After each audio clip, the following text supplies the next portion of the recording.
This show is taking a turn for the. Oh.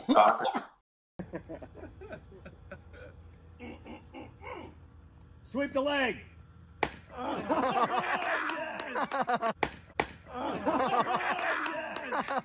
I can't help but laugh every time I see that. What's going on, everyone in Monster Bass Nation? Welcome to another episode of Monster Bass Live. I'm your host, Rick. If you didn't know that, now you do. We got a tremendous show for you today. We got TY BERGER on, and we're going to find out if glue really helps you catch fish. I don't know. I've got a bunch of questions over here in Instagram land that I promised I'd answer. And so first of all, we got a great show for you. I'm glad you guys are here. I want to say thank you to my sponsor, Liquid Death, who keeps me hydrated with all the water I need and saving the planet one plastic bottle at a time. So thank you to Liquid Death.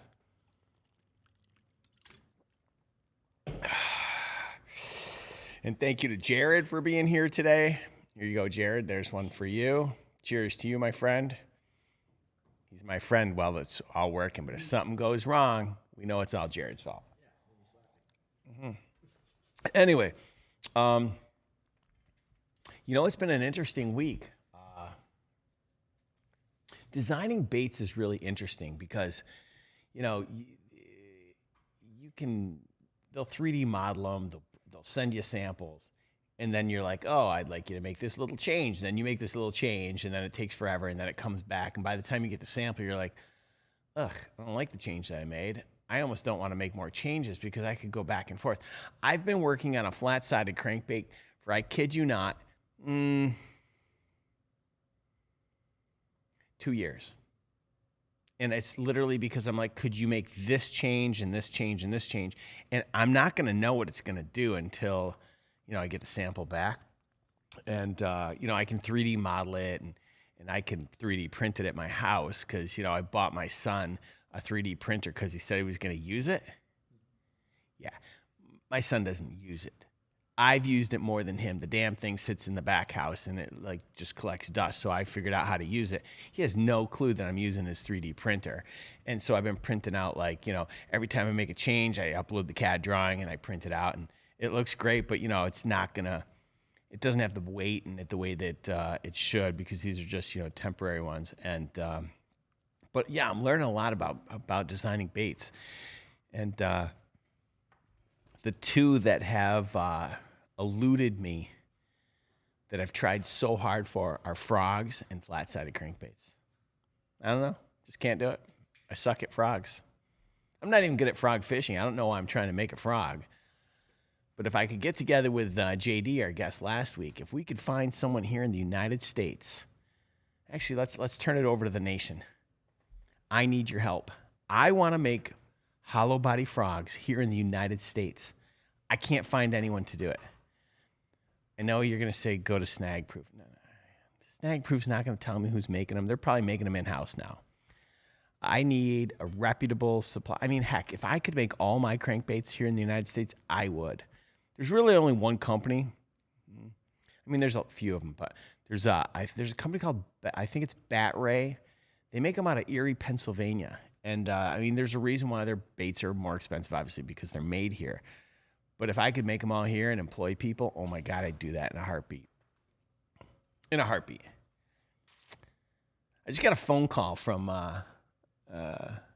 someone on the team, and it really made my day because, he's a veteran, and, he struggles like a lot of them with some PTSD. And he called me out of the blue just about 20 minutes ago. And he's all happy, and I've never heard him sound so happy. And he just wanted to call. He's like, I'm sitting here at the Grand Canyon, and all of a sudden you just came to mind. And he's like, I felt like I was called. He's like, I wanted to give you a call. And he was telling me all about his trip and how he's having so much of a good time. And it just really made my day because it's that kind of relationship that I feel like I have with some of the guys on the team. And for him to call me up out of the blue and to hear that he was having just so much fun and so peace in his heart and in his head, God, it's amazing. Amazing. I'm excited. I'm excited for, we got some really great shows for you, not just today, but in the next, I mean, I don't know what the schedule looks like, but I can tell you that I got some really great guests. So today we're going to talk a little bit about, everybody's favorite time of year. It's that fall transition where you start throwing everything in the tackle box at the fish because they're all like, I don't know, the weather's all weird and not sure what to do. And, I went down the list and I thought about like, who could I call? I had this great conversation with Epic Eric today. I mean, I just sat back and we were talking about bait hacks, and he's talking about how he, trimming chatterbaits. And I was like, ooh, what do you mean trimming chatterbaits? And he's like, yeah, how when you trim the chatterbait trailers. And I was like, what you talking about, Willis? I have no idea what you're talking about. He's just rattling off all these hacks. And I was just like, I'm just like a sponge soaking it all in. And I was like quickly writing down notes like, oh my God, you got to tell me like, what did you say and why? Why do I want this? And I just stopped and I was like, all right, look at your calendar right now. What date in November can you be on the show? And we picked a date. So, because I mean, the man's is a mic drop full of knowledge, and I didn't want to spend any more time because he's a busy guy, and so I felt like let's just get him on the show, kind of like today's guest. So here's what we're gonna do. We got the golden tickets. We've got I know we got the rods right here, and I've decided I'm gonna give you guys a code for tuning in today. So I'm gonna put it in. Oh my God, what's going on? My desk is raising. Oh my God, what just happened? Sorry guys, I have an electronic desk and it just raised. Oh my God. Jared said the F word. Jared, remember, this is a kid-friendly show. All right, so if this is your first time tuning in, welcome. Happy to have you here. This is your opportunity to call in. We're the only show. We got a live call-in number. It's right there on the top of the screen. Everyone can see that, right, Jared? All right, we're going to open the phone lines in just a minute, and you can call in and ask me anything. You can ask about any of the baits in your box, what your thoughts are, what questions you might have, or you can just talk to Ty because, I mean, if it were me, I would call in. I would just ignore me and go straight to Ty. So let's not waste any time. Let's our guest today knows a lot about fishing, and he just surpassed like 100,000 subscribers on YouTube. On his way to world domination and 1 million. Let's give a big warm welcome to Ty Berger. What's going on, man? Hey, how's it going? Can you all hear me all right? Yeah, really well. So, hey, congratulations. 100,000 is pretty big. Thank you. Yeah, no, it's really crazy.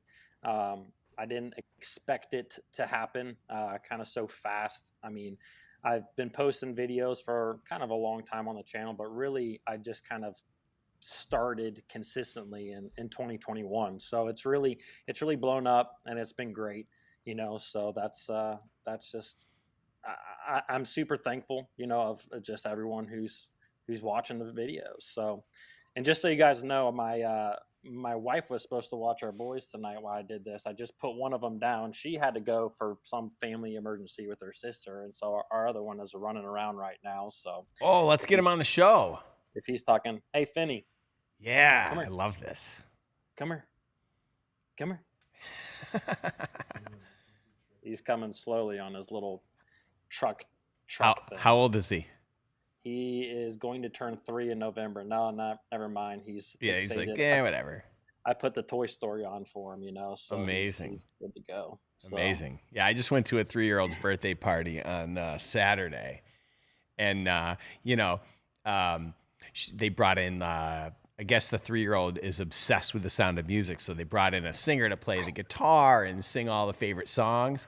And she lasted one song. She was like, holding the microphone, pretending to sing and everything. And she played her favorite song, and they started going to the next. And she got up and walked away, got on the swing and started swinging, just left her own party. And it was just the moms all singing around. It was pretty funny. 3-year-old's a great age. I love that.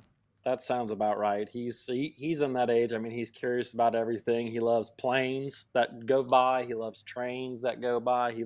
He's got this weird obsession right now of garage doors. So anytime a garage door goes up or down, he's crash, crash, crash. So he, I don't know. That's 3-year-old, amazing. So That's amazing. yeah. So how is the fishing season this year for you? You fish the tournaments? Yeah, so the tournaments around here have been, just like Ohio. The big thing that I like to fish is just our local Tuesday nighter. It kind of has a designated group of people that always show up. We have anywhere from 20 to 30 boats, and it's pretty like we have Charlie Hartley that fishes them. He's from around this area. A couple other Sure. guys that fish a lot of the opens and or Toyota series. So it's pretty cutthroat out there. But me and my partner, we just wrapped up our third Tuesday night angler of the year in a row. So Wow. we got 3 in a row now, which is super great. We actually have our championship tomorrow. So, but yeah, no, it's great. So, but yeah. So next year there'll be nobody in the in your tournament series. Everybody's going to go to the next one because they're like, this guy keeps winning. Forget it. I don't know about that. It's a good group of guys. I feel like we're all pretty good friends. There's a couple of those type of guys in there as well, but no, it's a great group of guys. It's run really well too, so it's a lot of fun. Nice. Yeah, I feel like tournaments would be so much fun to fish. Like, I've never fished a tournament, but I feel like if I fish one, it would be like, I feel like the local ones where you're like a team tournament would be so much fun to have like a buddy in the boat at all times. Cause I feel like, I don't know, fishing by myself, not so fun. Fishing with a co-angler where I probably don't know him, may or may not jive with the guy. Yeah. Probably not interested in it, but to fish with like your buddy and go out and feels like that'd be so good. Yeah, the guy that I fish with, he's been my best friend since we were probably like 14, I think it was, like 14 or 15. So the cool thing is that we both love to fish, but we both have very different styles, which actually works out really well because there's days where like he loves a spinning rod. The lake that we fish a lot is smallmouth and largemouth, and you can win either way you go. And he doesn't really like fish for largemouth, but he loves smallmouth. But if the smallmouth is doing it, then I usually have a backup plan of largemouth or whatever it may be. And so it works out really nice with us, and we just kind of trade off and just have a good time. I mean, that's the thing about it. Like I was just on the phone with him a minute ago, and like we're just pumped to go fishing tomorrow. Like who's getting snacks, who's getting drinks, who's getting ice, and let's go. So, all right, what's your go-to snack when you're fishing? Oh man, I would say that that's all over the place. But to be specific, the little honey twist Fritos, the barbecue twist honey things. Oh, I love those. Those are so good. I like the chili ones too. Yes, those are very good too. Those are so good. And so we have this thing that we call, this is so stupid, but it's one of those like things in fishing, right? So like we call it dusting. And we think, how when you eat those Fritos, you get a bunch of dust all over it, your Frito dust on your fingers. Well, we swear that you catch more smallmouth if you got a little dust on your fingers.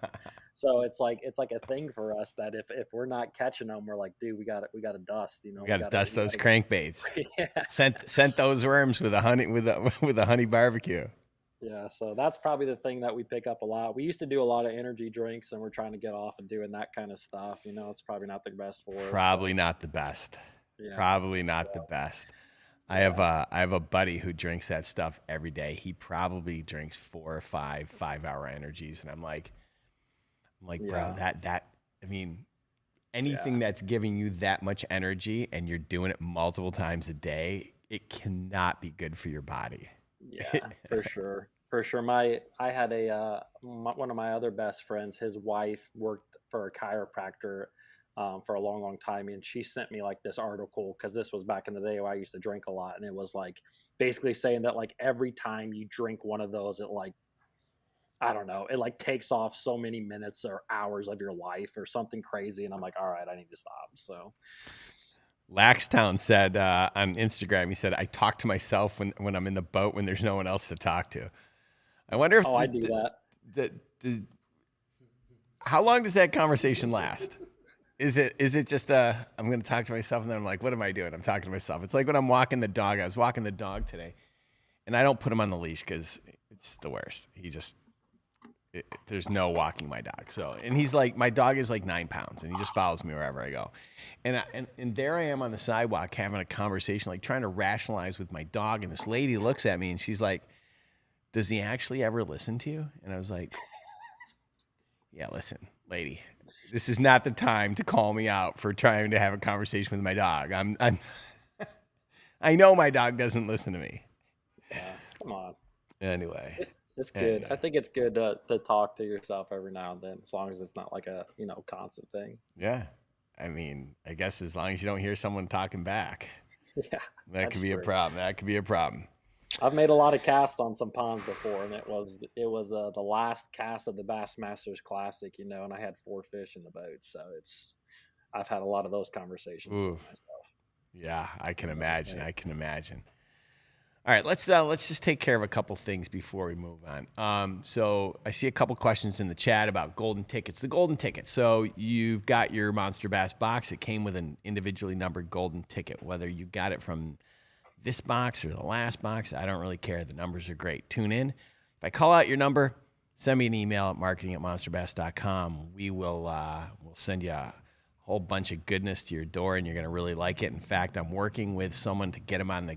I'm going to send this kid.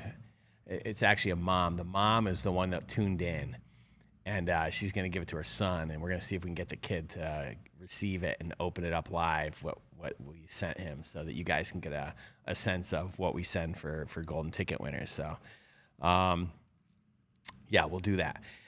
Somebody here. So we got a few questions in the chat.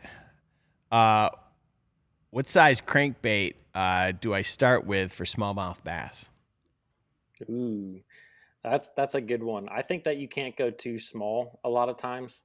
So for me, like the biggest size that I'm not saying that smallmouth won't eat a bigger one, but I do feel like you'll get a lot more bites on something that's a little bit smaller, And so like for me, the biggest size that I would go with is like the Strike King 5XD. That's one of my favorite crankbaits for a smallmouth. It's a little bit smaller body, but it gets down to that 15 foot in depth. But back in the day, and still even now, I used to use a lot of small crankbaits for like creek smallmouth, and I'd catch 3 pounders, 3.5 pounders, like good size fish, and these crankbaits were like an inch.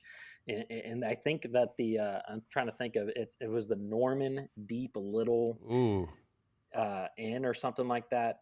I can't remember what it was. Me and my buddy, same guy that I was talking about earlier, we had nicknames for everything. We called it LC, which just stand for little crank. So I don't think that you can go wrong with anything too small, to be honest, like as long as it's getting to the depth that you want it to be. Right.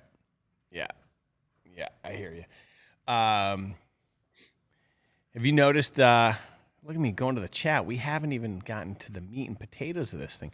Do you notice a big difference between JDM baits versus, your standard baits?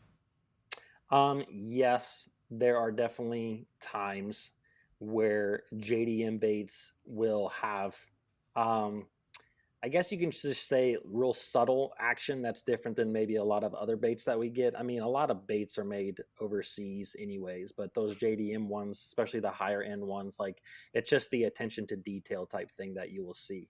Now, regardless, you will find that most hooks, even on JDM baits, treble hooks speaking, are not good. They may be really sticky sharp, but a lot of times I find that the sticky sharp ones you get from those baits, they usually come rubber banded together, because I think that all the JDM ones, I don't know why they do that. They always rubber band the trebles together, but those trebles tend to bend out really, really easy. So they're super sharp, but they bend out so easy. So if you hook into a good one, I like a lot of JDM topwater type baits, and if you hook into a good one and you're using braided line, like you'll pull that hook out. So I always switch out the hooks almost regardless. But besides that, it seems like you will find top quality products or components on a lot of those baits. It's good to know. But the one thing I will tell you about the soft plastics though is that you tend to see action that is better in some of the soft plastics, but I have not found many JDM baits that last that long. So they're not going to be like your, your Z-Man, your TRD, your elastic baits that just Yeah. last forever. Like you might catch one fish and rip it up and it's done, but it might get, for instance, there's this jackal bait that I use. It's called a honey nugget. And I was actually fishing on a more private lake. So like you're going to get bit on this lake. And what I thought was really interesting is I had like one bag of these baits and I went through them extremely quick, and they're kind of shaped like a beaver. They're a little bit wider. So they look a little bit more like a bluegill. And as soon as I switched over to the beaver, like my bites thoroughly went downhill. Like I went from catching a fish like every 10 minutes to like, I went like at like 45 minutes to an hour before I even got the first bite. And I thought, man, that's really interesting. So, but again, the thing you're sacrificing is you're probably going to go about one bait per plastic. And if you have to order them from over the seas, sometimes it can be really costly. So yeah, there's a long-winded answer for that question. No, it's good. It's good. All right. Well, I'd love to. I'd love to hear what fall transition can be a frustrating time for anglers. Super frustrating. And it's typically when we start just throwing everything out and we start talking to ourselves, and it's like, here, fishy. How many times you said you've been on the boat and you've been like, here, fishy, fishy? I've done it. I've Yeah, done it for sure. yeah. I want to ask. I see someone in the chat, and before we get into the fall stuff, it's her first time tuning in, so I see her question. It's from, I don't know if it's Henri, but it says, I'm new to fishing. How often do I need to switch baits? That's a good question. I feel like if you're new to fishing, it's probably best to not worry constantly about a lot of baits. I would really stick to something simple like a wacky worm, a wacky stick worm, or a Texas rig. And I would really lock that in my hand, because those baits, no matter where you live, are going to get bit somewhere. Yeah. And so in fishing, what people, especially who are newer into it, may not understand is that like confidence really is everything. And if you're continually switching baits and you're not catching anything, like you don't have any confidence in anything. So if you just keep something locked in your hand and you just kind of keep covering water, and what I mean by covering water is like, if you're a beginner, you're probably fishing in a lot of neighborhood ponds or ponds in general, or bank fishing. Most of the time, I have found that if you just kind of continue to move along the bank, whether that's in a pond, you just kind of keep going around, you're going to find a little cluster, a little wolf pack of bass. And so the areas that you're not getting bit, especially if you're fishing things like a Texas rig or a wacky rig, there's probably just not a lot of fish in that general area. But as soon as you get to that area where those fish are, a lot of times they will bite a number of lures. And one that they will absolutely bite is those two I just said, the wacky worm and the Texas rig. So I wouldn't worry too much about changing baits constantly as much as changing location. I think that that's going to help you keep that one bait locked in your hand, and you'll catch fish. Now, if you kind of progress from there and you start to get into, places where there's a lot of bass, like I've been on several, big lakes where like I know there's fish in that general area. That's where I typically have some sort of 15 or 20-minute rule, where it's like, if I know there's a lot of bass in this area, I'm going to try probably 2 or 3 different baits, something that's on the bottom, something that maybe is going horizontally through the water column. And if I don't get bit, then usually those fish are just in an inactive mood, and almost no matter what you're going to throw is not going to pick anything up for you. So same thing, keep moving and try a couple of different baits here and there, and you will eventually catch them. So what's your least favorite technique? Let me guess. I'm going Carolina rig.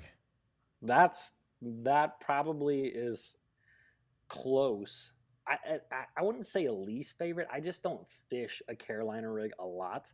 But there have been a few times where I've caught them on Carolina rigs, and it was super fun.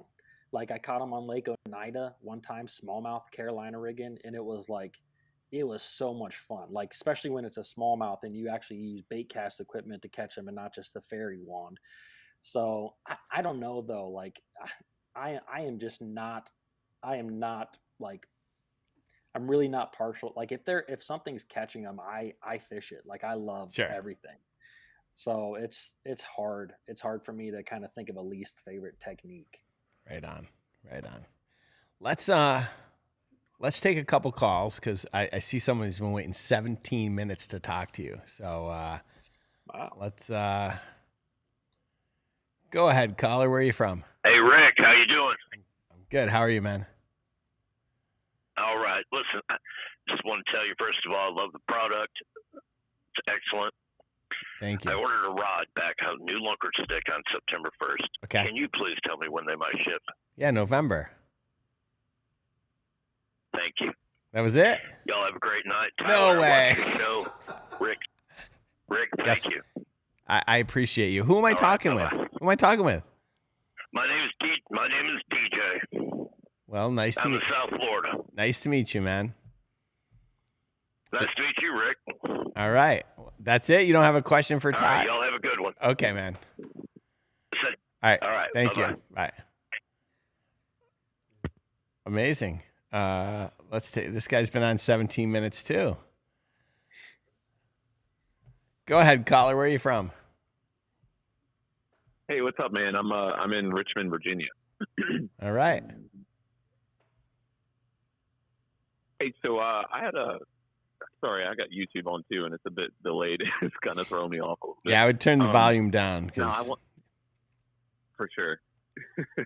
No, I just kind of wanted to know what people have been throwing that river to sea paddle tail swim bait on. I tried to fit it on like a owner 4-aught beast hook, and I couldn't.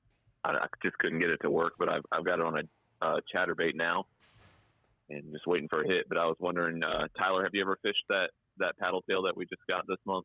are you talking about the D Walker? Yeah, that's the one. Yeah, so the D Walker is kind of like a standard boot tail swim bait. I mean, something that I like that a lot for. I'm trying to think of. Do you know the size of the one that you got? I think it was the 120. So it's probably 120 millimeters, which means it's like 4 or 5 inches. So something like a 1/4 ounce head, is typically going like a 1/4 ounce jig head is something that I would just thread it on and throw it as is. You can definitely put that on the backside of a chatterbait and have a little bit of a boot tail. You don't necessarily need a boot tail on a chatterbait, but it will also definitely work. Right. But something like a 1/4 ounce with like a 3/aught hook that's inside of that head is going to be good. So I would throw like a, if you're fishing and you could throw a lot bigger than that, because that's I want to say it's an almost 5-inch bait. So if it is, then you could throw a 1/2 ounce bait and get that thing down deeper, but a lot of times I'm going to start with a 1/4 with kind of that 4-inch size and then work up depending on how deep I want to get that bait. Okay. Are you talking like swim jigs or like just a regular, lead ball jig type of thing? Regular lead ball, just thread it on there. I mean, you could definitely put it on a swim jig as well. So there's a lot of different ways you can rig that little bait, but just a standard ball head, or if you fish around a lot of grass, some of those heads have more of a pointed nose to them. You could use that one, kind of come to that grass a little bit better. Or if you fish it on a lot of rock bottom, I do that a lot where I'm fishing a football jig, actually a football head actually in that bait, and I'll creep it across the bottom. So depending on where like you're fishing it, you can kind of cater that head to what you're doing. But a standard ball head, from 1/4 to 3/8, it's going to have you probably covered. Okay, cool. Yeah, I was trying to. Sorry, go ahead. I was going to tell you that River to Sea told us when we worked the deal with them, they said either a ball head jig, just like Ty said, or they said as a trailer on a buzz bait. So, just sharing that with you. Cool. Yeah. I don't know why I saw it and I was like, we gotta like textpose this thing, and I tried to put like a beast hook on it, and it just, I don't know, it wasn't bending the right way, and I was gonna tear it. So I just wanted to know, like, am I doing this right type of thing? And it ended up on a chatterbait, which the action feels good in the rod. Something's gonna hit it eventually, but I'll definitely look into just a regular jig head too. The beast hook might just be too much for that bait. If you some of the like, I know that owner has a flashy swimmer that is like a 3/0 size. You Uh-huh. know, a lot of the beasts are 5/0 and above. So if you go with one of those 3/0 with the belly Mhm. weight and a spinner on the bottom of that, that'll probably work too. It's just that beast hook, it tends to be pretty big, and that bait's not big enough to handle that hook. Yeah, yeah. All right, well, cool. I appreciate it. I just wanted to get like kind of a little tip, or what other people are doing with it. And I'm gonna keep throwing it out there. Yeah, Right on. absolutely. All right. All right, thanks, you guys. You got it, man. Have a great night. All right. Let's see what we got here. All right, guys. The phone lines are open. If you've got questions about the baits that came in this box, or you're just sitting at home and you're frustrated and you're like, fall fishing drives me crazy. What should I do? Don't call in and ask me. Call in and ask Ty. So before we get to our next caller, because I see that it's T-Rex. He's no stranger to the show. So T-Rex, I appreciate you waiting. I'm going to make you wait just a little bit more. I apologize. And I see Brendan on the line. Brendan, you're way too early. You should probably be eating dinner or doing homework. I don't know what it is, but your mom is not going to be happy that you haven't done your homework or you're now on Monster Bass Live. But I can't wait to find out what you had for dinner. So Ty, so this time of year is frustrating. Very frustrating. When you hit a body of water, what's the go-to that you're going to throw just to see, like, all right, am I getting bites? Yeah. So when we kind of get into the fall transition, how long do you want me to go on this? Because I can talk for a long time. So I'll stop you. Okay. I think the biggest thing that you want to understand as an angler is kind of what you're dealing with out there on the water. And, the big thing that we deal with a lot as anglers is a fall turnover during that fall transition, right? And so fall turnover happens because typically lakes during the summer will do what's called stratify. So meaning they'll separate into layers. So you'll have three main layers. You have the upper layer, which is a scientific name that I don't even know how to pronounce. I'm not going to, but you have an upper layer, you have the thermocline, and then you have the bottom layer. So the upper layer is typically warmer, and the bottom layer is cooler. So as you kind of get into fall and in that upper layer starts to cool down, it will get to the point where it is the same temperature as that bottom layer. When that happens, everything mixes together. All the water columns mix together. Now, that may not sound like, okay, so what's the big deal? But the thing is that the upper water column and the thermocline area is typically where the most oxygen, like 99% of the oxygen are. So when you take a lake that is separated into those parts and all of a sudden they mix together, it will deplete the oxygen over the entire volume of water. So those fish it's typically hard to catch bass kind of in the fall transition because they are literally not eating as much because they don't have enough oxygen to like keep them going. So you're typically going to have, a tough bite for a couple of week period. And then as things really start to cool down, depending on where you live in the country, for me in Ohio, these lakes are going to freeze.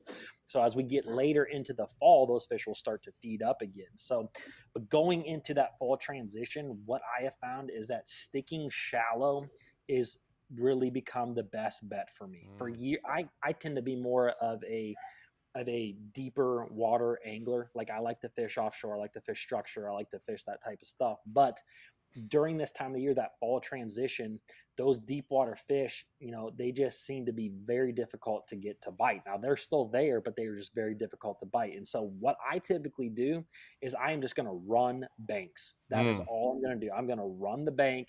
And it's typically with one of three different lures. It's going to be a buzz bait or a plopper style bait, something that I can cast out and reel back fairly quick.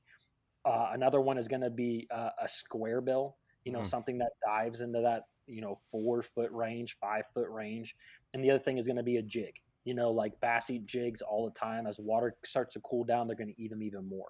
So I'm going to flip the jig and cover. I'm going to fish the crankbait if I don't think they're hitting top water. But most of the time I'm picking up a top water like a buzz bait or a plopper, and I'm just covering water. Now, the other big thing about fall fishing and fall transition is that people always hear that you you want to go to the backs of the creeks. You want to go to the backs of the creeks. You want to go to the backs of the creeks. You know, that's where you start to catch these fall fish. And you're going to have fish that are in the backs of the creeks. But the truth is that there's bait fish everywhere in the lake during the fall. So you also catch bass everywhere during the fall. You can catch them on the main lake. You can catch them in the creek. You can catch them everywhere in between. So I never try to get too hung up. Like you said, you throw the kitchen sink at them.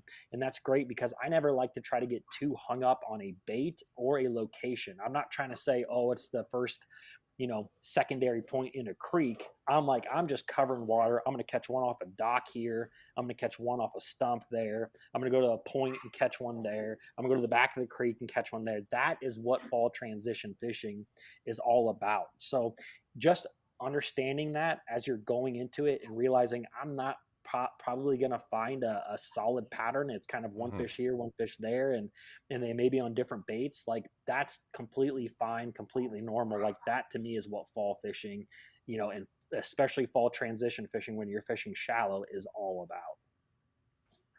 Amazing. I didn't even have to stop you. I learned a lot. Good.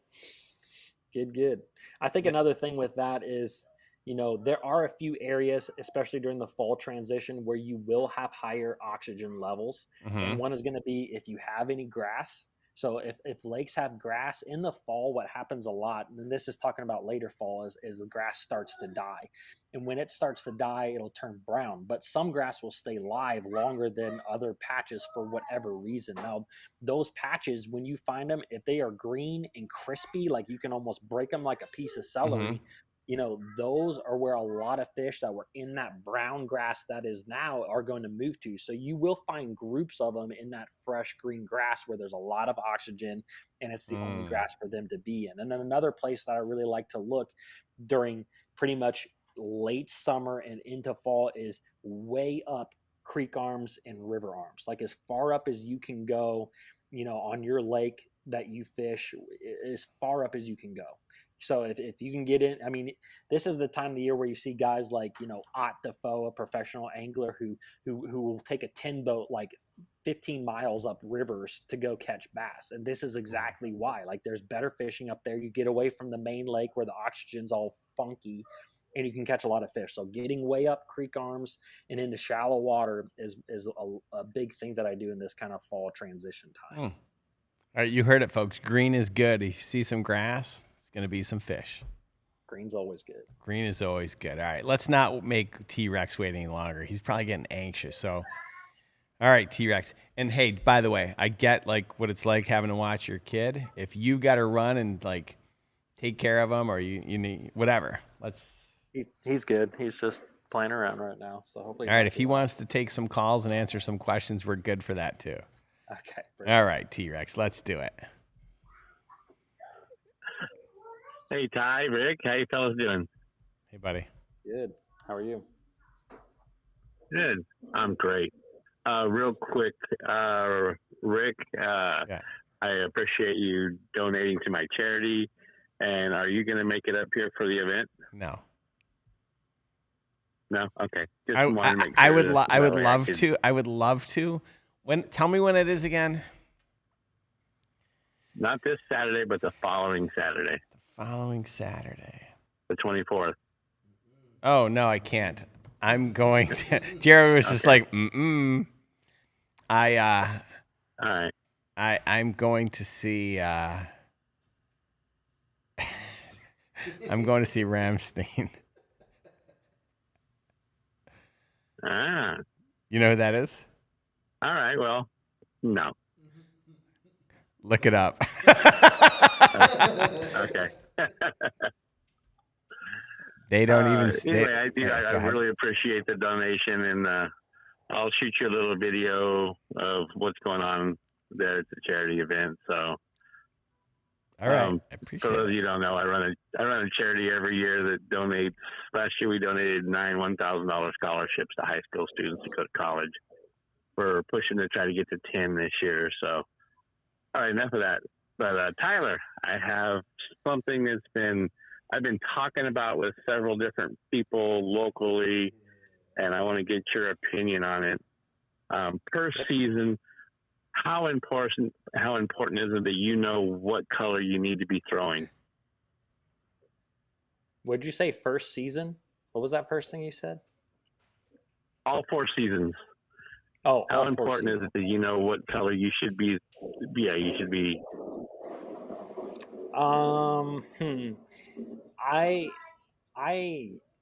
I'm not huge on color all the time. So, meaning that, like, I feel like there's an 80-20 rule in bass fishing. And I feel like 80% of the time, if you're around a lot of fish, they're going to eat a number of colors, and 20% of the time it's because you have an extra red and purple flake or whatever it may be that attracts the fish. So that's kind of my general rule of thumb. And I think that, if you fish a green pumpkin or a black and blue, you kind of are on both sides of the spectrum with a dark shade and a more natural shade. And I think that you can really carry those 2 colors throughout the entire year. It's an easy fallback. I do think there are times where bass get very heavily focused on certain bait fish. For instance, like when we have a shad spawn kind of in that April, May time of the year, like a lot of times if you're not throwing something that's white in color or bait fish colored, like you will lose out on a number of bites. But for the most part, I think you can get away with, kind of some standard green pumpkin or black and blue colors, maybe throwing a June bug there when you want. So that's kind of my opinion on it. All right. Yeah, I've been talking with several different people locally, and they're like, "Oh, I throw the same color all year long." I'm like, "And you don't catch nothing in November and December, do you?" And they're like, "Nope." I say, "You can't use white, chrome, bone, anything like that around here in California, I should say. Now, maybe in your part of the country it's different, but California, those colors just don't work, in the winter. And come summertime, yeah, they're fire. Like." Rick can vouch for what I'm talking about because he sees the pictures. I mean, I've been throwing the Ragnar Cylon, which is just, to me, a crazy, beautiful color in the water, and it's just been fire. Fish, I fished about 4.5 hours on Monday and brought in over 17 fish. So I really enjoyed that lure. And, but, I was talking with Rick, and I said, I think later on in the year, the black and blue would be, a little better or something a little darker. Because in California, come wintertime, it's June bug, late fall, winter, it's June bug, it's black, blue. Summertime, it's red, green pumpkin. So anyway, I appreciate your input. I know Rick's got a lot of callers, so I don't want to take up too much time. So, gentlemen, I appreciate it. And Rick, thanks again. I can't thank you enough. Honestly, it's my pleasure, and hopefully I can show up next year. All right, buddy. Thank you. All right. Guys, have a great day. All right, you too, man. You too. Bye. Have a good one. That was T-Rex. All right, let's do some golden tickets. All right, so again, grab your golden tickets. If you are new and this is your first time, grab that golden ticket. I'm going to read out the number, and if I call your number, congratulations. You won a bunch of stuff, and you'll make my girlfriend really happy because my garage will be clean, and we can move the car in the garage. All right, so Jared, should we do 2? Okay. I'm actually having a glass of wine today. Jared just got married. So our show, so for everybody at home, our show producer, are you the producer or the director or what are you? He's the guy I yell at when shit goes, when stuff goes wrong. And so he brought a bottle of wine that he got as a gift, and it's a Bordeaux from France. It's delicious. I don't drink a lot. I used to, and just like you. And now I've gotten older and wiser to the fact that I only make bad decisions when I drink too much. So, but it's actually really delicious. As I digress. All right, golden tickets. You ready? All right. The first one is F6144D1140. And the second one, don't get alarmed, folks. We've got new sets of numbers because I printed new tickets. 10800. Everyone at home's freaking out because of the new ones. Yeah, totally. The numbers should be at the top of the screen. If you can't see them, I'm sure someone will put them in the comments for you. All right, let's don't forget, folks, the phone lines are open for a little bit. So now's your chance. You got a question about the baits that came in the box, how to fish them? You want to know what Ty's PB is, his favorite snack, his favorite color? I don't know, maybe his social security number and the PIN to his bank account. I don't know, but you can try. Sure. You can try. Sure. We got a couple questions in the chat. Someone wants to know what's your go-to setup for a ChatterBait? So I am a pretty firm believer of a like composite style rod, something that has more of that parabolic bend. Tell me what that means. I know so you were like going there, but what is a composite rod? So composite rods are typically made up of a couple of different materials, which is graphite and fiberglass. So typically in most of the fishing rods that we use these days are graphite for the most part. And so, but adding that glass element in there makes those rods just a little bit more forgiving. And they also tend to have more of a, what we would call a parabolic bend, more of a moderate action to them. And so those rods tend to load up when you set the hook. It's the same style of bait that I use a lot, or same style of rod that I use a lot for like a crankbait or topwater, kind of more of that parabolic bend. And the thing about a chatterbait is that I fished them for a number of years with like a 7-foot 2-inch medium heavy rod that was a fast action rod. So fast action means that it has more of like kind of an 80-20 bend to it. So more of the tip kind of bends, and then you have a little bit stiffer of a backbone. And you would think, that would be a good bait, a good rod, because a chatterbait is very similar to a jig, and that's kind of my typical jig setup as a fast action rod. But the big thing that's different with a chatterbait is that it's coming fairly fast through the water column in a horizontal manner. So when a bass comes up behind that chatterbait, a bass is going to create negative pressure. So when it opens up its mouth, that chatterbait is actually going to get sucked in to its mouth. If you have too fast action of a rod, you will feel that fish as it's sucking that in too quick in your rod. And so therefore you set the hook, you'll hook a lot of fish in the upper kind of outer edge of the mouth where they can come off very easily.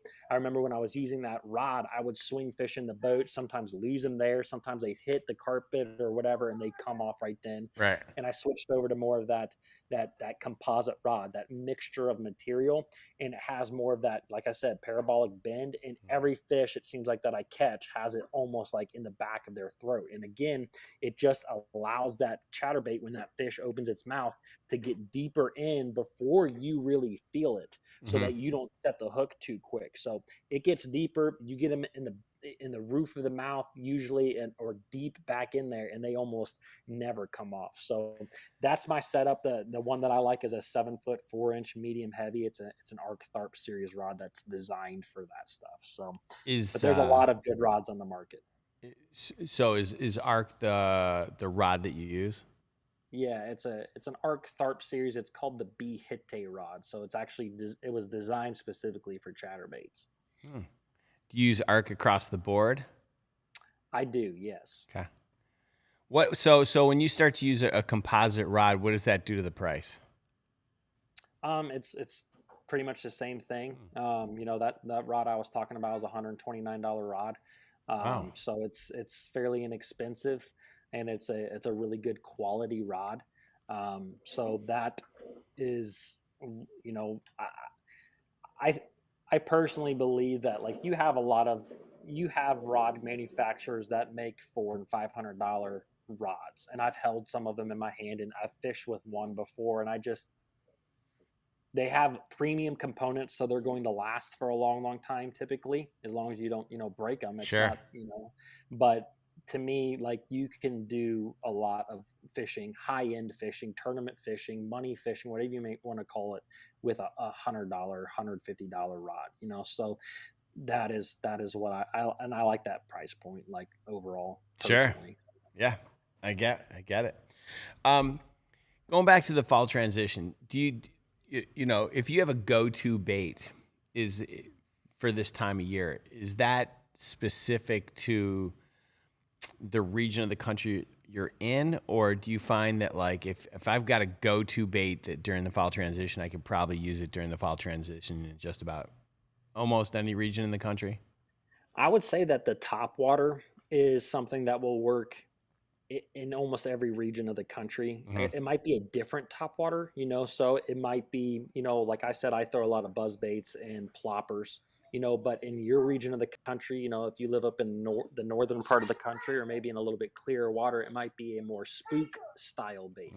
Or if you live, down south, I guess it could be anything down south. I mean, so I think that top waters in general are just great during this time of the year because, again, I think a lot of fish start feeding up. I think they're in shallow water, the active ones. And so to me, top water across the board, no matter where I go in the country, I'm going to have a top water this time of the year, and I'm going to use it a lot. So depending on what that bait is, top water wise, might change depending on where I live in the country. Now, a jig is probably similar. You can throw a jig pretty much anywhere across the country. We have crawfish and all across the country, and and a lot of places have bluegill. I guess probably everywhere as well, and that's what a jig is going to mimic, is a bluegill or crawfish. And so anyways, that would get the square bill. I tend to throw square bills a lot when I am in a little bit, muddier water or around like harder cover situations, I guess you could say. So, stumps, a rock bank of some sort, something like that. If you had a lot of grass, you might switch over to a chatterbait, so you could still throw a square bill. It may just not come through it quite as easy as a chatterbait style bait. Got it. All right, guys. So first things first, I want to just say thank you for taking time to be on the show. It's amazing. You're dropping some serious knowledge, and I'm surprised I'm not like backed up with like 30 callers. But I want to. I just saw. I was scrolling through the chat, and I saw the comment from Christopher Shue, and I want to say thank you for your super chat. Yeah, it's pretty easy to tell when a company. Actually, I'm not going to get into it. Chris, yeah, I mean, thanks for bringing that back up. I remember the conversation we had. I remember talking about that company and saying there's no way they can stay in business doing what they were doing. And so I didn't know they were out of business, but thanks for reminding me, and I hope you're doing really well. I see that I lost Brendan, but we got a couple other questions here. And let's jump to it right now. I'm a little nervous. Yeah, are you awake, Ty? You need a shot of caffeine because this next caller. You'll have it for me. Yeah. All right, everybody, get ready. I can tell. I know the number now. I should ask him why it always shows up as is it Psalm? No, I don't think it is. Let's just take it. Anyways. Yeah, I wonder what that means. All right, let's go. Go ahead, sir. The floor is yours. Hello, and double, triple hello. It is summertime, and you wonder what that's the legal name, my man. I got to tell you, I did make those shipping phone calls for you, so you just got to give me a call. I left you my number and your DM on your Instagram on your personal name, the Rick Love account. So just give me a call. Let me know if you need me in negotiations. Thank you. Our sales tactic. If you need me in your negotiations, you can always call me in and go, all right, dude, we need you to get this deal closed for us at a better price. I'm the guy you're going to call in, and I'll close the deal for you. Thank you. I will log in and look. Now, I got to tell you, I got you, buddy. Yeah, look, you got my number. You can call me anytime, and I'll tell you exactly, because I talked to the post office already, and I talked to a few shipping companies. We just got to talk and see exactly. I'll give you the things to tell them, and they'll see if they can give you something in that bulk rate. So if anybody trips, do what I do, man, in this world we live in. You got to have a backup plan for everything. So even when it comes to anything in your company, have a backup plan for a backup plan just in case somebody says, we're going to charge you an extra $10. And you don't want nobody telling you that. Not in this time. You know, normally I agree with a lot of what you're going to say. I'm going to challenge you for a second. I think if you have a backup plan, that means you're planning for failure. Well, no, not for failure. In this world we live in, there's always, you ever heard Murphy's Law? Whatever can go wrong will go wrong. And in business, most of the time you got to plan on whatever can go wrong will go wrong. Not saying that you're going to fail, but just in case somebody throws a wrench in your plan that's out of your control. Remember, we only can control nothing's in my control. No, nothing's in my control. Well, that's what I'm saying. You got certain things in your control. You're able to get up and put your pants on every day. Unless somebody trips you up while you're putting your pants on, you're good to go to put your pants on every day. But there's people in the world that will trip you just because they want to trip you. And that's what I mean by having that backup plan, just in case. Okay, if someone trips me, am I going to follow my butt, or I'm going to try to brace myself and not follow my butt and crack my butt? Fair enough. All right, my man. That's what I'm saying. As a world, that's what I'm telling you. But all the things that we're talking about, even about the rod, I'm going to talk to you. I'm going to keep working with you about the rod, because the backup plan is that bigger rod. I'm going to tell you. I haven't said anything about it, but you can ask Rod the biggest rod he has. Ask Ty exactly what the biggest rod he has. He'll probably tell you what he does. Why don't you just ask? I ain't gonna rant and beat you up about this today. Ty, what's the biggest rod that you have, and what baits are you throwing on it? It'd be a 7-Eleven that I have. Shh! Don't say a word. Go ahead, Ty. And what kind of baits you throw on that 7-Eleven? Usually you're gonna have a couple. I've got one for glide bait, and then I have one for like a punching setup. So big swim baits and punching. Yeah. I feel like Mr. Gambit is right now. He's like, all I want was that 8 foot. He wanted you to say 8 foot so bad. Now, no, I can work with that 7-Eleven, but I'm telling you, I'm in California. We need an 8 foot for those bigger baits, because some of those triple trouts, you need an 8 foot rod for a triple trout. And that's what I'm trying to tell you, Rick. When you go in for the big bass, you got to have some of the big rods for the bigger bass. And I'm going to tell you, man, that's why I just push a little something on. You don't worry about it. I ain't going to beat you up on it today. I'm going to let you know and put it in your ear each time, so you'll be thinking about it. Put it on your mind so you can think about it a little bit later on. Now, Ty, welcome back again, my man. Glad you're here. Now, I watched a little bit of the MLF today. A good friend, David Walker, Rick, guess what? He came in second today. We talked about the guys, who should just come out and throw everything you got out of your boat into the water to see what's fighting. Justin Connell took in another $100,000 today. He's one of those young guys that does what is necessary to win. The question I'll ask you, and I'm going to put it to you directly, you got those skills to compete with the big boys again. Are you going to be in those invitationals for the MLF next year? Are you going to be on the Opens next year? You can compete head-to-head with them, because you're one of those guys that I've watched your videos, man. You do what's necessary to catch fish. You don't go into the day saying, I'm only going to throw this, and I got to catch them this way only. You do what's necessary to catch fish. And if more guys understood that, they would compete better. They would say, I'm going to do what's necessary to catch freaking fish. Yep. Yeah, no. So I fished the Opens for a number of years, and I took a break to do YouTube. And my goal has always been to go back and fish the Opens again. So I am looking into that pretty heavily for next year. I haven't really said anything about it, but that is definitely a possibility next year for sure. The year after that, so we'll just have to see what happens. Well, you already got a rooting fan section from us to that, man. I'm gonna be rooting for you, my man. I like what you're doing. I tell everybody when they go to Ty's channel, and he said, if you look at Bass Fishing Headquarters, he's showing you a bait. He's showing you how to use the bait. You can't tell a guy anything simpler than what you're telling people. Here's your bait. This is how you use it. Throw it in the freaking water and give it a try. Best thing you can do for a person is tell them exactly what to do with the bait. So they're going to go, how do you use it? What do I do with this? You give them everything. We appreciate what you're doing with the Bass Fishing Headquarters, man. That's a cool job. Rick, the boys on your VIP list, they've been telling me they love your VIP list, man. They're on the list. More people are joining that VIP list.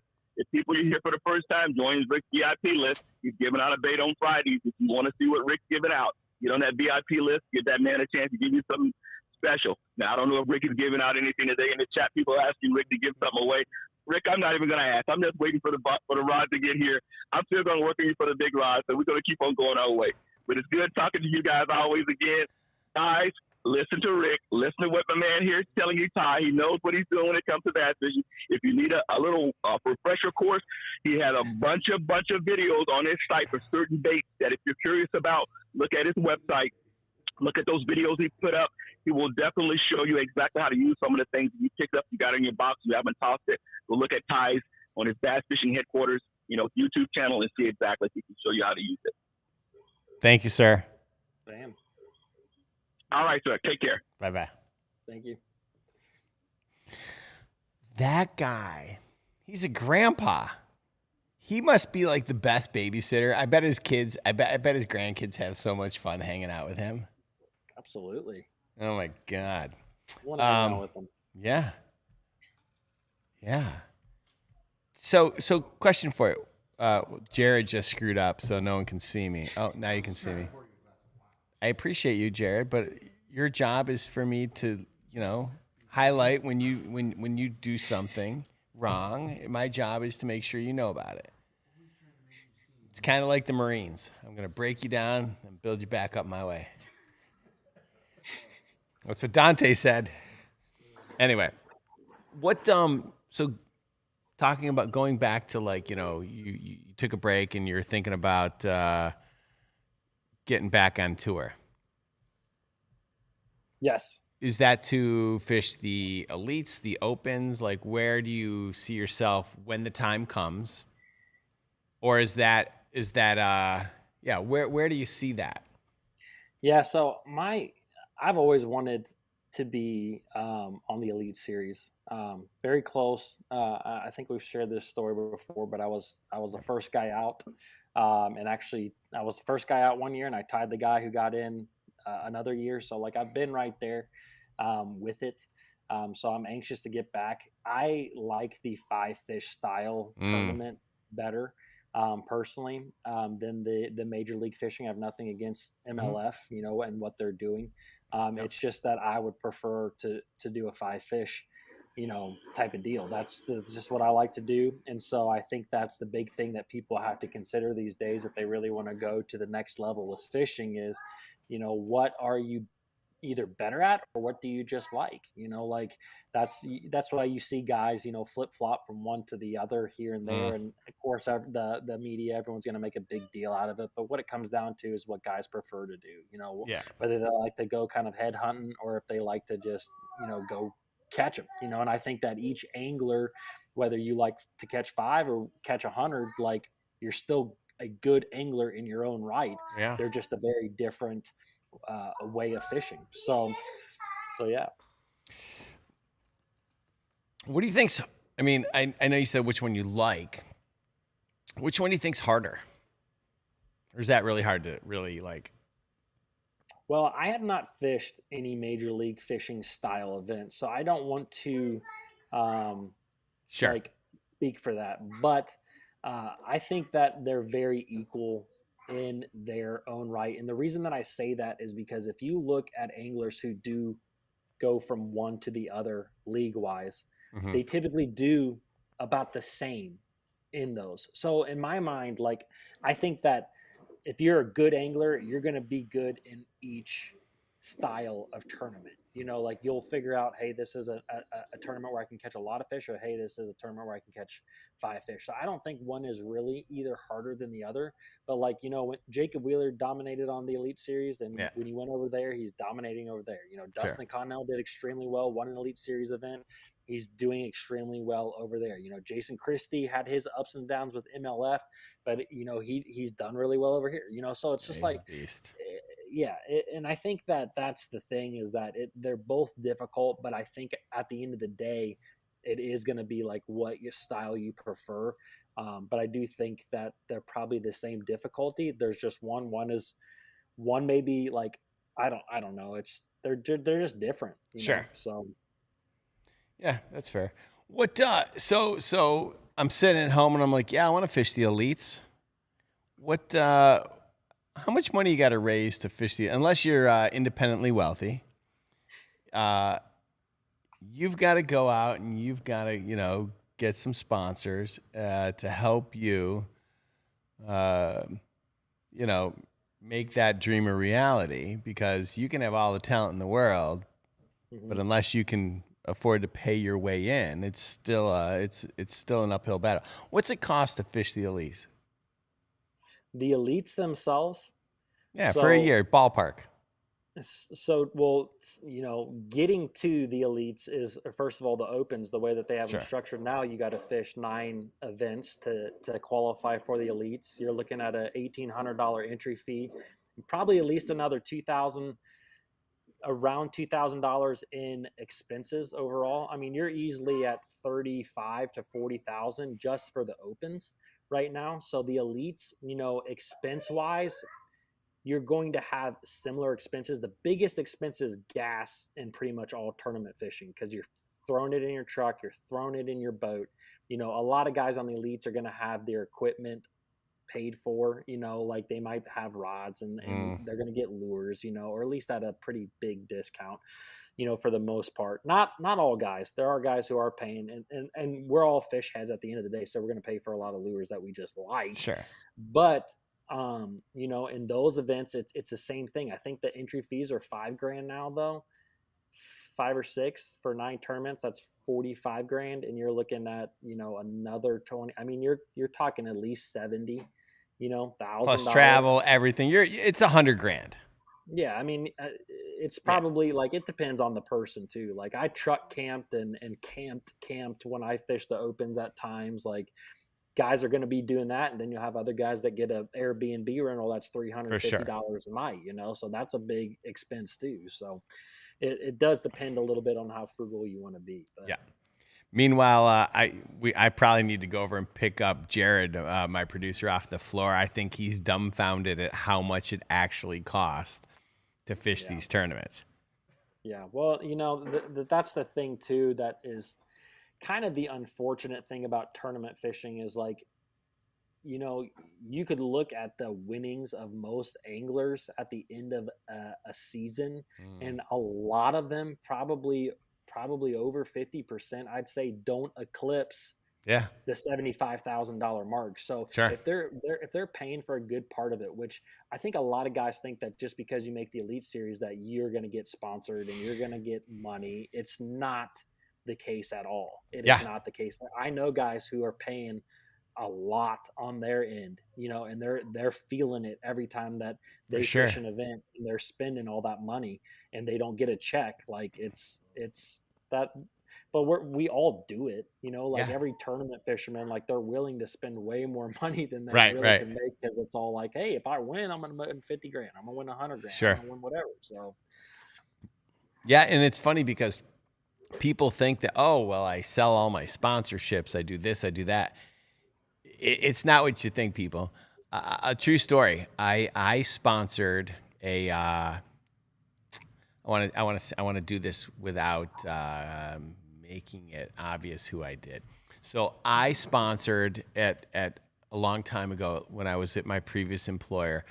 I had a full boat wrap on a guy who fished the FLW tour.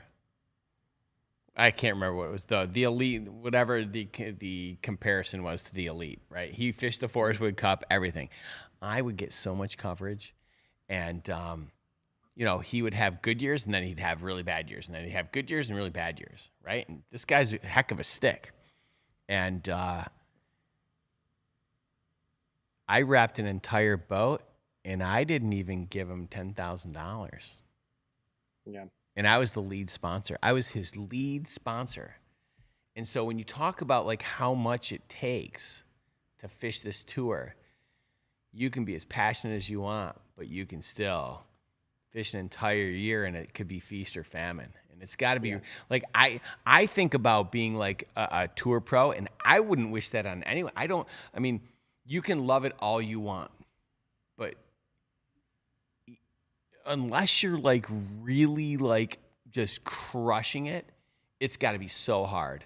It's got to be so hard to like leave your family, get the buy-in from your wife and the kids or whoever, be like, I'm going to be out on the road for so long. And then you have the year and, you know, you gave it your best, but you didn't win money. Like, that's got to be a really, really, and like Buddy Hinkle says, right? Don't forget that you got to have a $80,000 or $100,000 bass boat, or it's crazy. And even those, that's the other thing. Like those guys that fish on tour, it's not like they're getting boats every year. You know, like a lot of guys will be in a new boat every year, but a lot of guys still have boat payments on a second boat from the year prior, and they're trying to sell that boat. Now they're making a double boat payment. Like, you know, not everyone's getting a free boat. Not everyone's getting their entry fees paid for. Like, it's crazy. It's unfortunate because we'd like to compare it to something like golf, where it's like, you know, you just win millions of dollars. And golf is ridiculous. You know, it's so crazy. It is. It's crazy. But at the same time, if there was this is the thing, is that if there was that much money in fishing, it would get a lot more coverage. And all everyone thinks about though right now or everyone talks about is how pressured lakes already are. So we all talk, you know, you hear about these leagues talking about making, you know, the boats rise and the water and just getting a lot more people interested in fishing, which we want to do. But the more people that do get interested, the more crowded these lakes are going to be. And guess what? They're not making lakes, you know, like they were back in the day, you know, like it's not happening. So I don't know. There's a lot that goes into all that. But at the end of the day, like I love tournament fishing. Like I love it with the passion. So yeah, am I willing to spend a lot of money on it and whatnot? Yeah, you know, so I get it. Well, we got a couple guys who've been waiting for 20 minutes. So they've got some questions for you. So we should make sure we get to these two. So let's get them on the line. Go ahead, caller. Where are you from? Hey, what's up? It's Ralph from Fort Knox, Kentucky. Ralph from Fort Knox, Kentucky. How you doing, Ralph? I'm that Army guy that always calls me sometimes. Well, thank you for your service. I really appreciate you. Ralph Boyd? Yeah, how'd you know? Yep. Wow, that was good. I'm right down the I pay attention to people who comment a lot on my channel. I'll leave it to you two to talk. Go ahead. It's your show.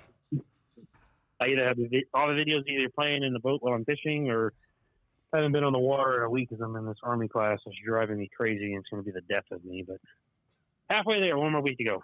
One more week. So I guess my question would be kind of back to the earlier question is, I think I want to start like getting into local tournaments here in Kentucky, maybe Ohio, Indiana. What would be your advice for starting off in like local tournaments? I've done one since I've been here in Kentucky. It was on base, and it was different. It seemed like some guys were very, very sociable and willing to talk and chat, and other guys were like, leave me the hell alone. So. Yep. That is the crowd that you will find at a lot of tournaments. You're going to have guys that enjoy it, and then you're going to have guys that are too serious about it, I guess you can say. You know, for me getting into it, you know, like I found a buddy that had a similar interest, and he wasn't even like that big of a bass fisherman. Like he just was in it. And we actually started fishing tournaments out of a John boat, which had a 5 horsepower engine on it. And so we like fished tournaments against guys with big fiberglass boats, 250 horsepower engines. And we were out there, you know, at 15 years old with this John boat catching fish, you know. So you can obviously start like that, you know, but if you are able to make friends with, you know, someone who fishes already a lot, I think that is just so valuable as an angler, especially getting into tournaments, is just being and fishing with someone who, you know, has done it a lot, almost like a mentor, where they can, you know, teach you a little bit more about tournament fishing, and also, you know, become a lifelong friend, you know. So the big thing though too that you could do is be a co-angler in certain events. The only thing about I'm not going to say there's anything wrong with being a co-angler. You're going to learn a lot. You may not establish a relationship with the person that you're fishing with, because again, those style tournaments tend to be a lot of really serious anglers. So I love, you know, the Tuesday night events, the Wednesday night events, the Thursday, you know, almost anywhere in the country, there's a night event like that. And I feel like those are the ones that are really easy to get into. And you usually have guys that maybe aren't as hardcore dead serious about it. I mean, you have guys that want to catch them, but they're also just willing to go out there and have fun and teach you things. So I would start definitely there. You could start as a co-angler in tournaments as well. There's a lot of ways to get started, but finding someone who either does do them or have a friend and say, hey, let's go in on a boat, or you have a boat, I believe, so you could probably go out and just start fishing them, you know. And the big thing, and I did a video on this recently, is just realize, like, you may do well in some tournaments up front, but you also may stink. You know, like there was a lake by me that I absolutely hated for years. Every tournament that I fished there, I hated it. So what did I do? Like, I asked a buddy, I was like, let's start fishing the Tuesday night series on this lake and figure this beast out, because every time I went there, I stunk. And even for the first year, like, we had a couple of good tournaments, but like there were several that we didn't cash a check in.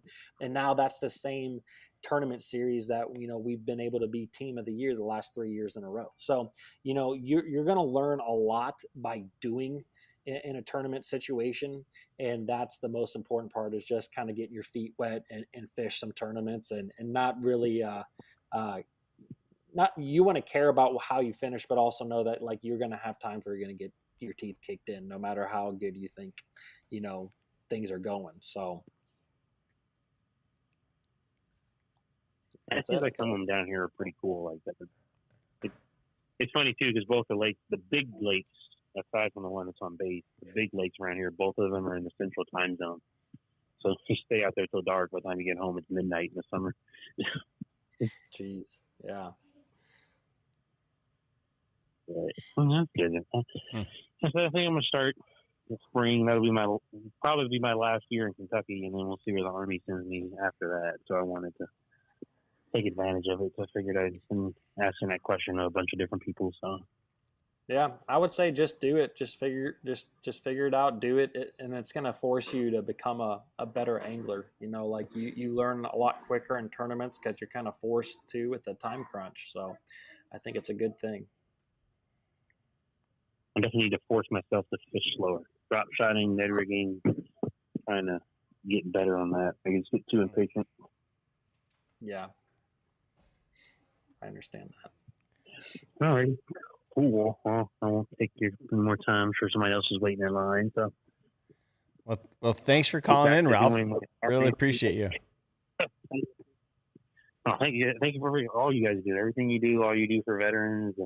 That tournament series thing you guys did down in Texas was awesome. I actually had a couple buddies that were out there for that, so it's super cool. It's like Gramps always says, the fishing is definitely a release when it comes to veterans and everything that goes along with that lifestyle. So that's why I took it full bore and dove right in.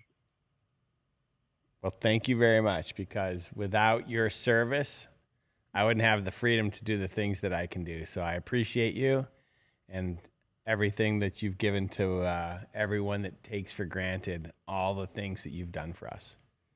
Yep. Thanks a lot, man. Not a problem. All right, talk to you guys later. All right, good night. See you. You know, speaking of service guys, we got two more callers. Oh, I see Brendan. He just jumped back on. I just text Brendan. I said, "Are you calling back in, or are you face down in a bowl of peach cobbler?" You know, because his mom makes the best dinners that I've never had, because I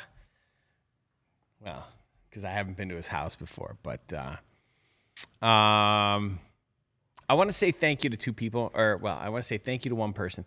So Gramps, I don't know if you're tuning in, but if you aren't, I want to say thank you. Gramps, he's the governor. He's one heck of a teacher. He's one heck of a human being. And he created Monster Bass Nation on Facebook. And he created this group and out of the blue. And he's coming up on there's 500 people that have followed it. And it's 100% driven by the community. It's not for me. I don't market to it. I don't do anything. It's more about like just giving back and helping everyone, because at the end of the day, this is all about celebrating our love for fishing, helping everyone get better so that when you go out, you have more fun, you catch more fish. Because you know what? We're all tied to these damn things, and it's probably a good time to put it down. Where is he? Oh, there you go. So Gramps, I just want to say thank you. And then I also want to say, that family, the Hickman family, they're pretty important to me. And Jeremy, if you're watching, I owe you a 1-year subscription to Monster Bass. And I don't know if you can see this, but I'm going to hold it up there. It says no data. And if I slide it across, there it is, number 3, Jeremy Hickman. I don't have a way to contact you. I owe you a 1-year subscription. I would love to give it to you. So maybe you could pass along your contact info. Actually, Gramps, just give me your brother's contact info. I don't need you to pass it on in some roundabout way. Hook me up with an email address, Gramps, and you can text it to me, and I will. Jeremy, I owe you a code for a 1-year subscription. I want to make sure I send it to you today. So it's long overdue. I thank you for your patience because, we're a small business, so appreciate it.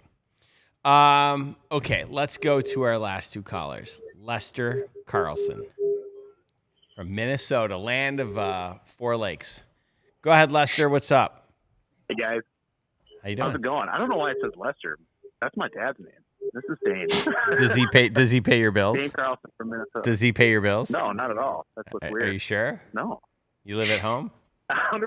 You live in the basement? Come on, Lester. No, you live in the no. basement. Tell the truth. No. You're 38 and you live in your dad's basement.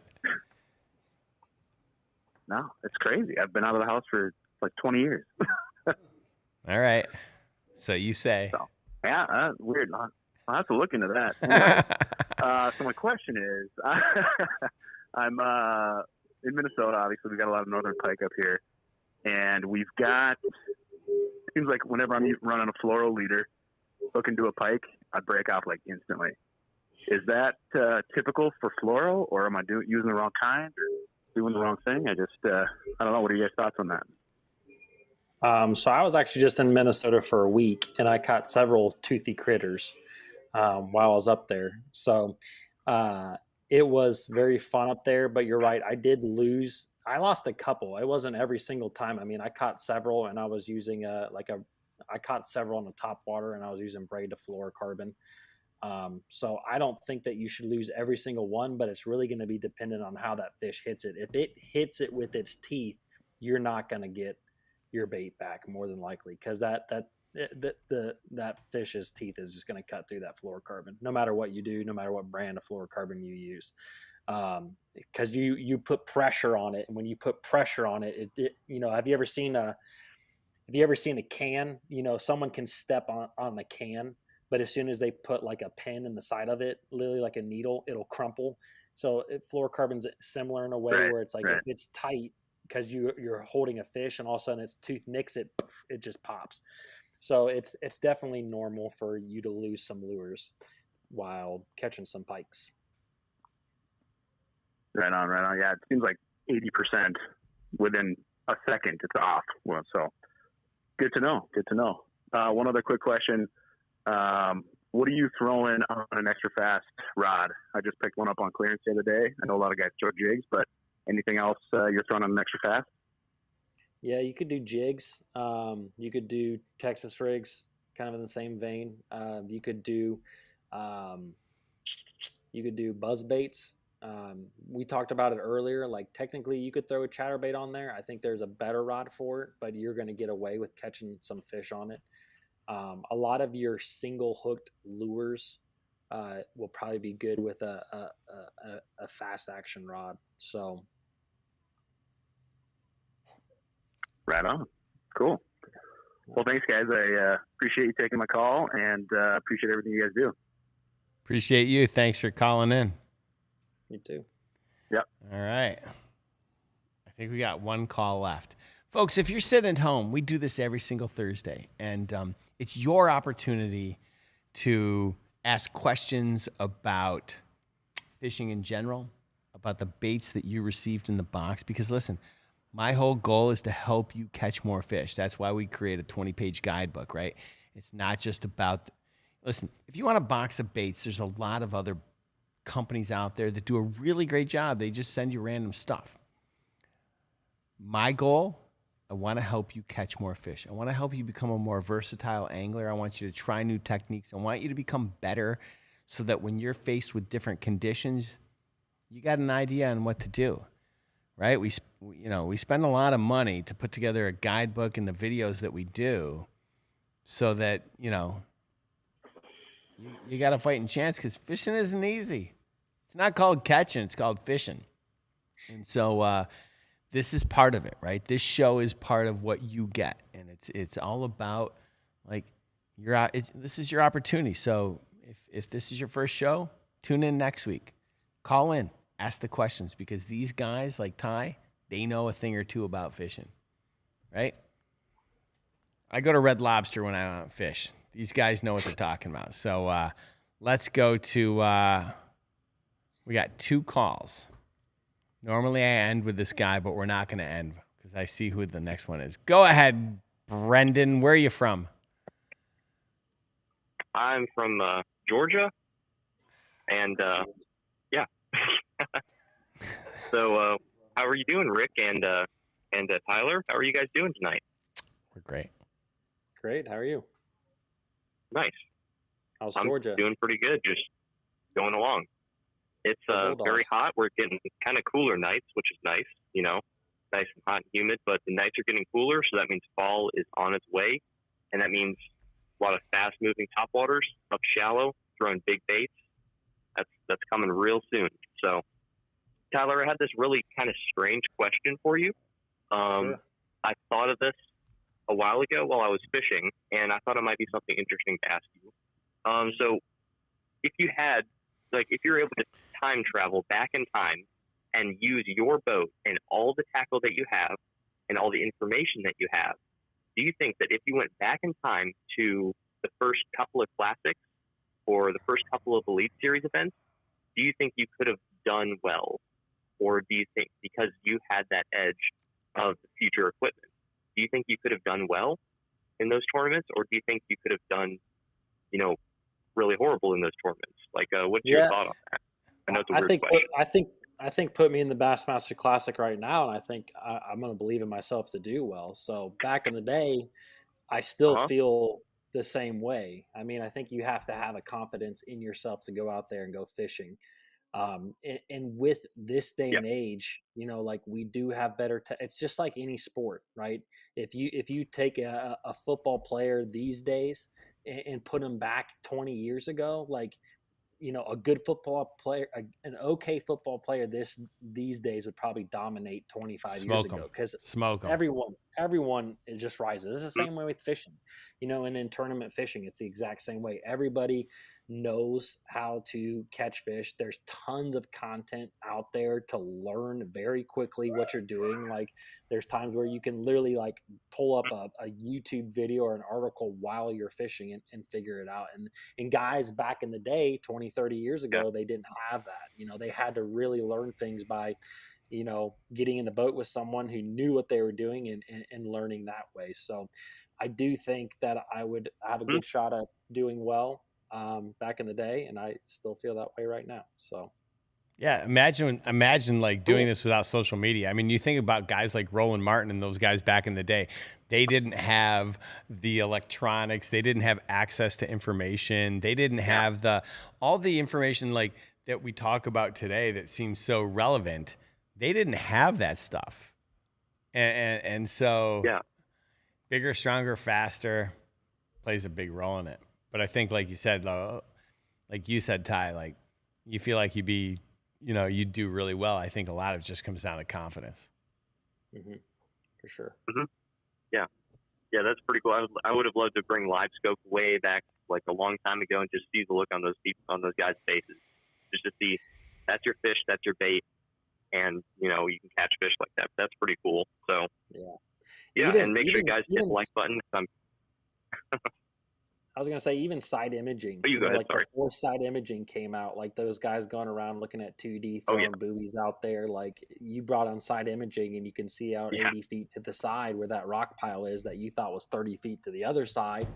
You know, like technology definitely helps a lot, and just the knowledge and understanding that people have these days because of all the constant flow of content, whether it's a YouTube video or watching literally the best pros in the nation fish live, which we have the opportunity to now. Yeah, I mean, you can have the best equipment in the world, and if you don't know where to use it or when to use it, you're not going to be able to catch fish. You know? Yeah, it's just kind of the name of the game. You know?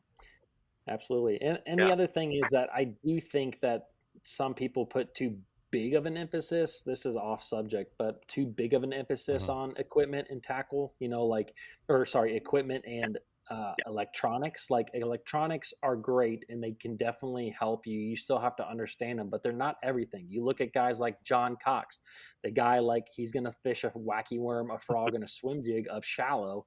He's not going to use electronics. He's going to stick his rod in the water to see how deep he is, and he's going to go from there. And the dude catches them all the time, you know, because he doesn't put that stuff into his head like I'm going to get beat by electronics.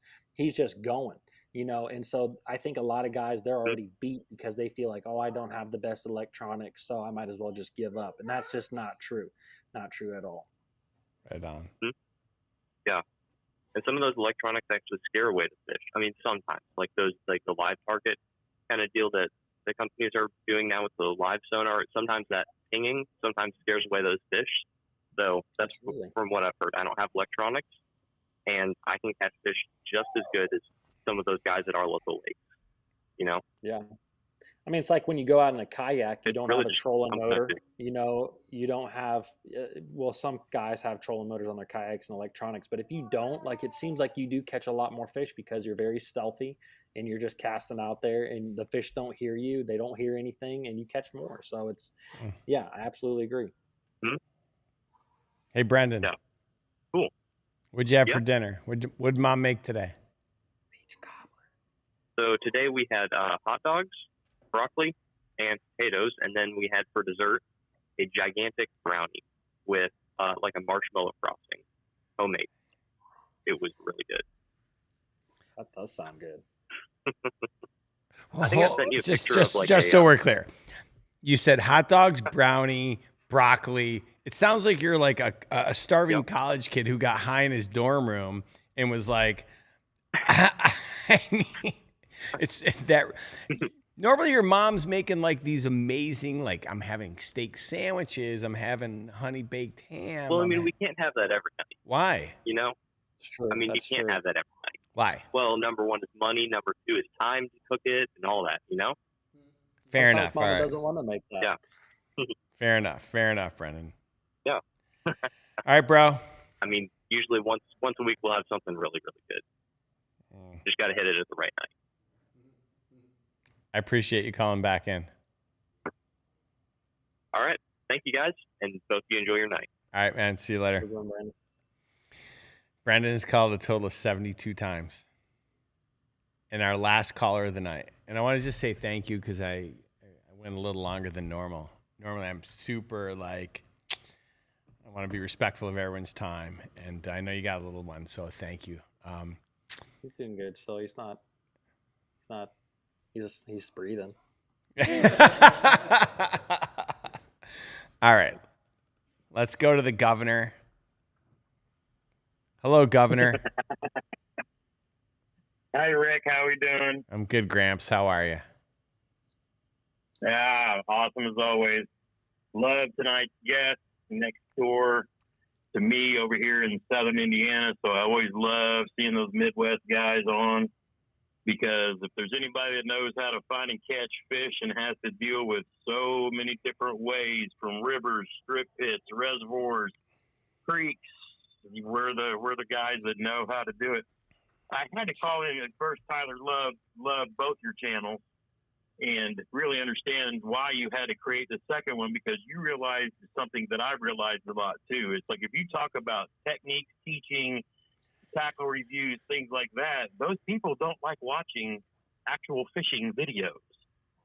Yeah. It's really odd sometimes how it works out that way. I haven't made a separate channel yet. I'm just kind of doing an all-in-one thing still, but but I love the style which you show, because it makes it easy for a lot of the younger folks today to learn, and it's just having so much information available from guys is really nice. So I had to throw some kudos out there. But the reason why I called in is because since you're a Midwest guy, I'm a Midwest guy. The Burley boys are, well, I say Burley boys, but Paul and Jeff are up north of us. Rick already knows that I keep telling him we need to have a Midwest meetup up here somewhere, And I mean, I can't think of a better place to have him come up to, like St. Clair, so we can gather like all of the folks in the area in a place with some really, really good fishing in it. That's true. Is that a challenge? Well, it is. Well, I mean, we because we can drive south and go to Guntersville. That's 6 hours. No. 5 hours north to go to St. Clair. Why? Listen, if we're gonna go to Guntersville, we'll stay at Mikey Ball's house. Yeah, I just did that, Mikey. I'm voluntolding that we're staying at your lake house. But I would love to do some late season smallmouth up on St. Clair, and if you guys want to plan it, I'll pay for it, and we'll open it up, and we'll have a barbecue one night and invite everybody in the nation to come out and hang out. And don't threaten me with a good time, my friend. Plan it. You're the governor. Oh, yeah. Well, yeah. Well, the governor's got kayak national championships to deal with next month, and local state championships on the kayak to deal with next weekend. So, my next 6 to 8 weeks are, and I don't have to tell you, I still can't get time to come fish with you, and you keep inviting me to do so. But it's going to happen. All right. But I know we gotta plan something. We gotta plan something sometime, just to get everybody, because we got Ben, and I'm sure Alex would come up, and we got Tyler right here. We got plenty of folks that would make a great boat, kayak, bank, whatever shindig, up here around the area too, and that's a good place to do it. All right, let me ask you a question. I've fished back in the day. I fished St. Clair once for a TV show, and I was fishing for muskie. It was great. I caught a 48-inch muskie. It was amazing. I had the best time. I had never been muskie fishing. We spent one day on camera fishing. We were trolling, and then the other day we were casting. Very different. It was a really great experience. So, last year we did a late season trip up on the St. Lawrence, and you caught 4-pounders and you weren't even keeping them because we were catching 5s all day. Travis Manson from Smallmouth Crush, Epic Eric, those guys took us out and we had a great time. Is St. Clair the same way late in the season, where like if we said let's plan something and we get everyone together, like is the fishing that epic that late in the season there as well? I couldn't tell you. For me, that's a dream lake that I haven't been to yet, but Tyler might know better than I would. Yeah, I fished St. Clair in October, and it can be really good. I mean, the fish are feeding up. That was actually the time of the year I caught the biggest smallmouth I've ever caught, which was just a 6-pounder up there, which it seems like that was years ago, and now a 6-pounder is a lot more common. But yeah, I know they feed up on an A-rig. They feed up on a blade bait late in the year, like jerk bait always. Yeah. I mean, think of the Elite Series tournaments that were there at the end of the year, like September, October, they crushed them. So it's good fishing. All right, so let me throw this out to you too.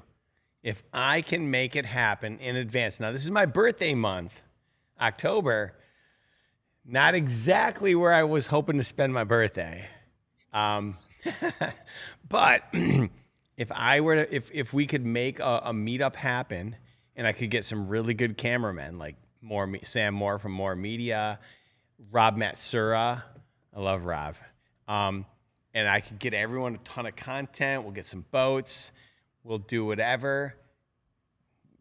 If we could make the dates work, would both you guys be willing to show up?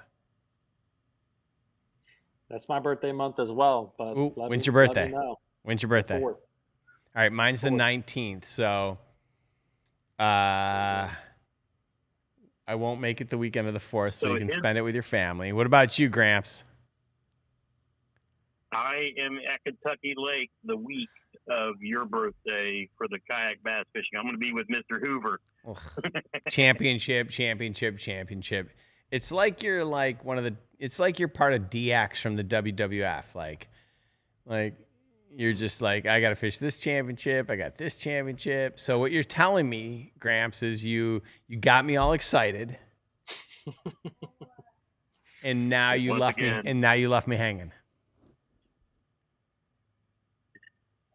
It's not like I'm going to go win these things. I just stop it, Gramps. That's not the attitude that Tyler wants to have. He wants you to be like, yeah, I'm going down there. I'm going to take this championship. And you know what? I'm showing up on St. Clair. I'm showing up with a belt. I'm the WWF champion. Amen. I fished the BFL. The Red Man is how old I am. That's how far back I fished. Last time I was doing actual tournaments. Okay. So my tournament fishing in a kayak these days are more relaxed, more enjoyable. Okay. It's a fishing vacation, but that'll let me fish stress-free. If I have no expectations, then I don't have to worry about it. I'm going to have a good time. And if I catch some big fish, cool. If I don't, I'm not going to sweat over it anymore. All right. Good stuff. Well, I'm going to contact both of you, and we're going to find some dates and make this happen. I'd love to do it. So, Gramps, I'm glad you called in, and I want to say thank you for being the governor that you are. And make sure you send me your brother. Make sure you put out. You got great people. You got great customers. You got the best customer support there is. They're just like me. They're fans of what you do. And that's why we're Monster Bass Nation. And we're going to keep growing and keep supporting and keep spreading the word. Thank you, sir. I appreciate you. And make sure you send me your brother's information so I can hook up and get him what he needs. Yep, I sure will. He's looking forward to it. Thank you, man. Have a great night. All right. All right, gentlemen. Take care. Thanks. Bye-bye. Wow. That was the fastest hour 45 I've ever had in my life. Normally, I'm super respectful of time, and I feel like I was disrespectful of time. I feel like I took all your time, and I would just want to say thank you. It was great to have you back on the show. I appreciate all that you do for the company and for helping to teach our community how to fish and get better at what we do and the sport that we love. And I also appreciate the fact that, your little one's running around, your wife's, dealing with something, and you didn't bail on me. You showed up tonight, and for that, I want to say thank you so much. So appreciate it. And if you guys are watching, smash that like button. This was a heck of a show, and I think we got like 12 likes. I don't know how that's even possible. So smash it. Yeah, smash the like button. Tyler, appreciate you, man. Thank you so much. Thank you, Rick. You all have a good one. All right, have a great night. That was Tyler Berger. And I'll tell you what I think. I was telling Jared, I made him mute the microphone. If this guy wants to go back and fish the elites,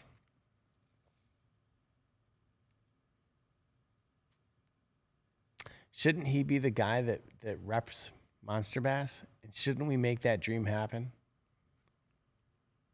I really think so. I mean, he's a heck of a stick, a good human being. I like talking with him. He's a great teacher. He's everything that Monster Bass stands for. I don't know if I can afford it. I really don't, because we're a small business.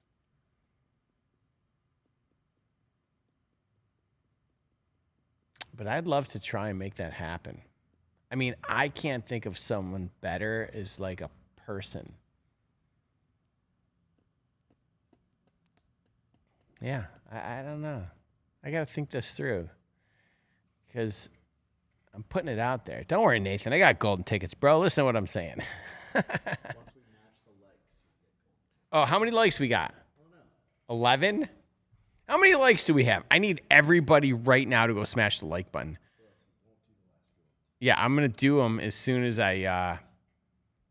How many likes do we have? Can someone tell me? 86. T-Rex, that's not good, is it? 86. T-Rex, is that good? I need you to tell me right now. Is that good? No, he said it's not good. All right. Well, it's good enough because I have to go to the bathroom. All right, guys, I really want to say thank you. Again, this show is for you. I want to help you catch more fish. I want to help you have more fun. Fishing ain't easy. And if we can help you learn a little bit more about the baits that are in your box, then I'm doing my job. I love you guys. I'm grateful for your support. The golden tickets, Z6475Z10394. Now, do you see why I've changed the numbers? We're not trying to log into my bank account. I'm just giving you a golden ticket, okay? So I called my printer and I said, listen, this is way too hard. I'm going to print 25,000 tickets. Just give me numbers 1 through 25,000. It's that simple. And the guy's like, oh, yeah, that's pretty easy. I'm like, yeah. The last number is 11421. It's easier to say. It's everything. So Henriette, so what would it be for short? How would I pronounce that? And by the way, thank you for tuning in for the first time. I really appreciate it. I love it. It makes me so happy when like first time people call in because it means like, oh, who's my guest next week? Hold on. Jared should know. It's Jared's fault. I sent it to him today. Hold on. I have, I'll tell you guys who next week. Here it is. Next week's guest. I don't have a guest next week. Who? September 22nd. You're right. You don't. We got to hop on that. I can tell you that the 29th is Travis Manson. That October 6th is Mikey Balls. And October 13th is Daniel Nussbaum, President and CEO of Z-Man Fishing. He's going to break down everything that's coming for 2023. The good news is it's all going to be in our box. All their new micro panfish baits are going to be in our boxes. And we're going to kick off the year with 3 takeovers. Hold on. It's Pole. Hold on, folks. Hold on. Yeah, go ahead, Pole. What's up? What are you doing? I'm in the middle of a Monster Bass Live. You're calling me. What's going on? Okay. All right, nothing. I just wanted to talk to you about my day. That was amazing. Yeah, I don't want to interrupt your podcast. Okay, but so it's not, you don't have like a rash on your balls or anything or something that you're concerned about? I do have a rash on my balls. Can you help me with that? No, I know nothing about rashes on. Anyway. Are you serious? I called the wrong person. Fix knows something about balls and rashes. Okay. I'm going to call you on my drive home, and we're going to hang up. Goodbye. Woo-wee. Anyways, Alex Rudd will be a great guest. And you know what? Let's see if he can be a guest on the 22nd. He's actually working with a nonprofit that we're going to do something. Let's see if we can't get Alex Rudd. Bethany, if you're watching, Alex Rudd. We need the bearded bad man himself. So listen, get out of here. Go home. Do your thing. I love you guys. Thanks so much for tuning in. Appreciate it. Everything we do is for you. I love you guys. Peace out.